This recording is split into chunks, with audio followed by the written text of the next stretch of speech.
हमारा सीन वहाँ से स्टार्ट होता है जहाँ पे सोफिया और वो बंदा बातें कर रहे थे, जहाँ पे वो बंदा बोलता है सोफिया तुम उन सब चीज़ से दूर रहा करो। बट अभी सोफिया पूछती है क्यों, क्या हो गया? वो पूछती है ये तो बस ह्यूमर है ना, जैसे मेरा है और माइकल का एक ह्यूमर ही तो है। तो सोफिया सुनो, जो दिखता है वही बिकता है, तुम जैसा दिखोगे वही होएगा। तो अब ये बोलता है मुझे समझ में नहीं आया तुम क्या बोल रहे हो, तुम समझा सकते हो अच्छे से? तो सुनो, ऐसे भी ये तो बस ह्यूमर्स है ना, मेरे फ्रेंड्स मुझे बिलीव करेंगे। तो बोलता है क्या तुम भूल गई हो क्या, तुम क्या हो, तुम कॉमनर हो, याद है? ऐसे वो बंदा बोलता है, जिस जिस तरह से वो बंदा बोलता है सोफिया को बिल्कुल अच्छा नहीं लगता। वो देखती हुई बोलता है इसे क्या हो गया, ये अचानक से इतने बुरी तरीके से क्यों देखने लग गया है मुझे? ऐसे तो ये मेरा फ़ैन था ना जो पहले बता रहा था, क्या सच में है मेरा ये? फिर वो बंदा हंसते हुए अपना चश्मा उतारता है और वो बहुत ही घटिया किस्म का स्माइल देता है और लुक देता है अपने सोफिया पे और बोलता है तुम्हें क्या लगता है हाँ, तुम अगर अपर लोगों के साथ घूमोगे तुम भी क्या कुछ स्पेशल बन जाओगे? ऐसा कुछ नहीं है, तुम खुद को ज़्यादा समझ रही हो। कोई भी बंदा किसी स्टार के पास रहे तो खुद को स्टार समझने लग जाता है, ऐसा कुछ नहीं होने वाला। तुम उन्हें देख सकते हो, तुम उसके लिए बस एक खिलौने की तरह हो जो तुम्हें बस आई लव यू बोलेगा, कुछ भी बोलेगा, उन्हें कोई फ़र्क नहीं पड़ता। तुम उनके लिए बिल्कुल इम्पोर्टेंट नहीं हो। तुम अगर रहो या ना रहो, उन्हें कोई फ़र्क नहीं पड़ेगा। तुम उनके लिए कोई मैटर नहीं करते हो। इवन तुम जैसे ही दोनों भाइयों को देख सकते हो, उसमें से अपना वो माइकल के बारे में सोच रही होती है कि कहाँ गया वो। फिर तभी बोलते हैं कि उन उसका तो एक फ्रेंड भी नहीं मर गया, फिर उन्हें कोई फ़र्क नहीं पड़ा। और तुम्हें सच में लगता है तुम्हें कुछ होगा तो वो तुम्हें देखने भी आएंगे? कभी नहीं आएंगे। तो सोफिया एक बार खुद को देखो अच्छे से, ठीक है? और अपना जगह पहचानो, तुम कहाँ से हो, और इतना अटेंशन लेना सबसे बंद करो। ये सब बात बोल सुन के अपनी सोफिया उठ जाती है, वहाँ से निकल रही होती है रूम से बाहर। और तभी सब उसके पीछे बातें करने लग जाते हैं कि तुमने सुना जो मैंने बोला उसे इतना कुछ? तो उसे तुम्हें क्या लगता है वो मेरी बातों पे विश्वास कर ली होगी जो मैंने उसे फ़ैन वाली बात बताई थी? और ऐसे भी इतनी बेवकूफ़ लड़की अकेडमी में कैसे आ सकती है? ऐसे भी ये तो बस एडम के कनेक्शन के कारण आई है। तभी अपनी सुबह सोच रही थी, मैंने उसे एक वर्ड नहीं बोला, मैं क्यों नहीं बोल पाई कुछ भी। और तभी वो रूम बंद करके वहाँ से जा रही होती है और खुद सोचती है बट सच बात तो यही है ना कि मैं एडम का साथ देने के लिए आई थी। वैसे ही मैं इस दुनिया की मेन कैरेक्टर तो हूँ नहीं और ना ही मैं कुछ ज़्यादा सोचती हूँ खुद के बारे में। मैं तो बस गलत नहीं हूँ, मुझे बस इतना पता है। बट मैं कुछ बोल नहीं पाया उसे। और ऐसे भी ये दुनिया मेरे से बिलोंग भी नहीं करती है। बट अब मुझे इतना अभी बुरा क्यों लग रहा है ये सब बात सोच के? मैं तो सब कुछ अब भूलना चाहती हूँ, जिसने जितना भी उसने मुझे बताया है। तभी वो रूम से बाहर निकल के जा ही रही होती है, तभी वो अपने माइकल से टकरा जाती है। और वहीं पे अपना माइकल बोलता है अच्छा एक बात बताओ तुमने कुछ कहा क्यों नहीं? तो बोलता है क्या? क्या बोले तुम? माइकल तुम कब से यहाँ पे हो बताओ? तो बोलता है मैं तब से हूँ जैसे तुम दोनों बातें कर रहे थे, और तुम्हारे अंदर जो बातें चल रही है तुमने उसे बताया क्यों नहीं? तुमने सुना ना उसने क्या बोला आगे से? तो सब मैंने सब कुछ सुना। तुमने अच्छे से सुना कि नहीं सुना? तो बोलता है हाँ मैंने सुना अच्छे से, बट मैं क्या बोलती मुझे कुछ समझ ही नहीं आया। वैसे तुम कब से खड़े थे यहाँ पे और तुम कब से सुन रहे थे अंदर की बातें बताओ? तो तुमने क्या क्या सुना? तो बोलता है हाँ मैंने सब कुछ स्टार्टिंग से कि लास्ट तक सब कुछ सुना।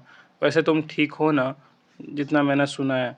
और ऐसे भी तुम्हें ये सब पे ध्यान देने की ज़्यादा ज़रूरत नहीं है। लोग होते ही हैं बातें करने के लिए, और वो जो बोलते हैं उन उसी बात पे बिलीव करते हैं। तो अपनी सोफिया बोलती है नहीं ऐसी बात नहीं है, मैं किसी पे कोई मुझे कोई फ़र्क नहीं पड़ता लोग क्या बोलते हैं। ऐसे भी एक ह्यूमर्स है जो स्प्रेड होते रहते हैं, ऐसे क्या कर सकते हैं। बट तुम्हारा क्या? और तुम तभी वो अपना बता रहा होता है कि ऐसा नहीं है, तुम्हें फ़र्क पड़ना चाहिए, तुम्हें खुद के लिए खड़ा होना चाहिए। नहीं तो लोगों को लगता है कि तुम बहुत बेकार हो, तुम खुद के लिए खड़ी भी नहीं हो सकती, तुम्हारा कोई प्राइड नहीं है, तुम बहुत बेकार हो। तो बोलता है पर तो फिर भी ये बोल के अपनी सोफिया थोड़ा गुस्सा होने लग जाती है अंदर से कि हाँ ये बिल्कुल सही नहीं है। और ऐसे भी जितना ह्यूमर्स होता है वो गलत होता है, सही नहीं होता। और मैंने तो जितने सारे सुने हैं वो भी सारे गलत ही थे। मुझे माफ़ करना बट मैंने भी खुद के लिए कुछ नहीं किया। जैसे मैं खुद इमोशन फील नहीं कर सकता, इसलिए मैंने किसी को कुछ क्लियर भी नहीं कर पाया। मैं सबसे अलग था, मैं क्या करता? अपना ये सब बता रहा होता है। माइकल में बोलता है मैं ये इस ह्यूमर के बारे में कभी कुछ खड़ा नहीं हुआ, कभी किसी के लिए मैंने इन सब के लिए स्टैंड नहीं लिया। मैं सब इन सबको बस छोड़ता गया कि बस कभी ना कभी जाके ये बंद हो जाएगा, लेकिन ऐसा कभी हुआ नहीं। मैं गलत था। मैं खुद को बहुत वो मेरा बहुत प्यारा दोस्त था जो मेरे साथ हम लोगों के साथ बहुत घूमता-फिरता था। वो मेरा बहुत क्लोज़ था। बट जब से वो हादसा हुआ, जब हम उसके फ्यूनरल पे गए थे, तब मेरे आँखों से एक आँसू नहीं आया, क्योंकि मैं इमोशन फ़ील ही नहीं कर सकता। तो लोगों को पता नहीं ऐसा क्यों लगा, पता नहीं, अब वो गलत-गलत बातें लगाने। मुझे माफ़ कर दो सोफ़िया, मैं भी खुद के लिए खड़ा नहीं हो पाया और तुम्हें ये सब सुनना पड़ रहा है। मुझे बहुत बुरा लग रहा है। तभी अपना माइकल गिर के बहुत रोने लग जाता है।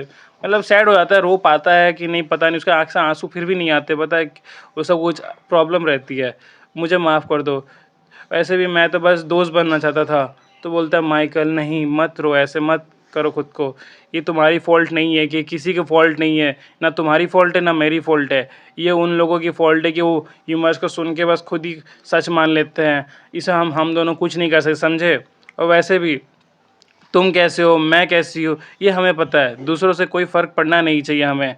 वैसे भी हम तो अच्छे फ्रेंड बन सकते हैं ना, ये हमारा डिसीज़न है, हम हमें किससे फ्रेंड बनाना है, नहीं बनाना है। ऐसे भी लोगों का काम क्या है, वो तो जज करते हैं बस देख के, उन्हें कुछ समझ नहीं आता। दूर से कोई भी कुछ भी बोल सकता है, बट तुम्हें उन पे ध्यान देना नहीं चाहिए। खुद के बारे में सोचना चाहिए, खुद के अच्छे के बारे में सोचना चाहिए, समझ गए तुम? तो क्या हो गया अगर माइकल तुम हँस नहीं सकते, रो नहीं सकते, तुम कुछ ज़्यादा फ़ील नहीं कर सकते, बट मैंने तुम्हारा म्यूज़िक सुना है। और जो भी कोई तुम्हारा म्यूज़िक सुनेगा, जब तुम पियानो प्ले करते हो, तुम कोई भी सुनने से समझ सकता है कि तुम उसके अंदर खुद का खुशी, गम, उसके अंदर इतना सारा तुम्हारा डिज़ायर्स, तुम क्या चाहते हो, तुम सब कुछ दिखता है मुझे उसके अंदर, तुम्हारा हैप्पीनेस सब दिखता है, सब कुछ मैं फ़ील कर सकती हूँ। तुम बस खुद के एक्सप्रेशन नहीं दिखा, जिसका मतलब ये नहीं है कि तुम म्यूज़िक से तो तुम दिखा सकते हो ना, इतना ही काफ़ी है, तुम इससे बहुत टैलेंटेड हो। मैं जब भी तुम्हारी म्यूज़िक सुनती हूँ, मुझे बहुत अच्छा लगता है, मैं हर बार चाहती हूँ कि तुम ऐसा प्ले करा करो। और खुद के ऊपर इतना ज़्यादा हार्ड मत हुआ करो, ठीक है? पीपल की बातों को इग्नोर करा करो ये। और वैसे भी और अब से हम फ्रेंड्स हैं, दोनों हाथ मिलाते हैं, वहाँ पे माइकल को उठाती है अपनी सोफ़िया और बताती है कि माइकल, जो लोग बोलते हैं वो हमेशा सच नहीं होता, बट ये बात तो सच है, तुम मेरे बारे में सही हो कि मैं एडम के लिए आई हूँ और उसे कोई ऐसा किसी से मिलवाने के लिए जो उसके लिए स्पेशल हो। और वैसे ही अपना लियोन का बताया जाता है कि अपना लियोन भी है, तो वो भी आगे चल के इम्पीरियल मेज बनेगा और बहुत ही इम्पोर्टेंट पर्सन बनेगा आगे चल के। और कुछ और भी बंदे होते हैं जो कभी ना कभी मुझे मिले थे और आगे भी मिलेंगे, और वो बहुत ही अच्छे बंदे होंगे। बट बस बात इतनी सी है कि हमें कोई भी आए, कोई भी जाए, किसी को फ़र्क नहीं पड़ना चाहिए। हमें खुद पे खुश रहना चाहिए। किसी के अपने ऊपर विश्वास करो, लोगों पे नहीं। लोगों का क्या है, तुम खुद पे खुश रहा करो ना, स्माइल करा करो। और चलो तुम अभी स्माइल करके दिखाओ, खुश हो जाओ मेरे साथ।